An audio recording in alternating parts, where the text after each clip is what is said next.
There's a very interesting sequence of psukim in this week's Parsha. I'd like to point it out to you. We begin with the instruction of the Torah not to add or subtract from the mitzvahs of the Torah. In the lashon of the pasuk, Lo yisifu ala davar she'anochi mitzaveh eschem v'lo yisigru mimenu. Don't add or subtract to the mitzvahs of the Torah.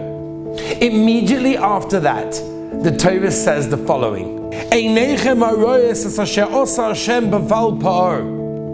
You yourself saw what happened at Baal Pa'or. Baal Pa'or was a despicable type of serving Avodah Zarah. And then the pasuk continues, one more pasuk. Va'atem adveikim Hashem Elokeichem Chaim kolchem hayom. Life. What's going on? Why is it that the reminder of Baal Pa'or is immediately after adding or subtracting from the Torah? Explains Reb Shlomo of Bobov in the Kedushas Tzion as follows. He says, let's understand what was going on in Klal Yisrael's mind by the Avodah Zarah Baal Pa'or. Baal Pa'or was a horrible Avodah Zarah that Chazal explained to us and described. The way of serving it was in the most despicable manner. Going to the bathroom, doing one's needs right in front of the Avodah Zarah was considered to be the greatest act of service. That's disgusting.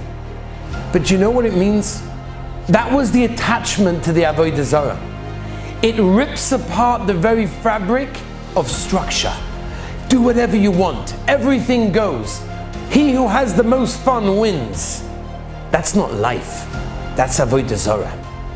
And therefore the Torah is telling us, right after the mitzvah and the instruction not to add or detract anything from the Torah's instructions, because there's a framework, there's structure. And if a person wants to have the greatest life, then he has a life of structure.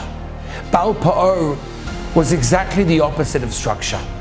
Therefore, immediately after warning us not to add or subtract, it reminds us, remember, Baal Pa'or.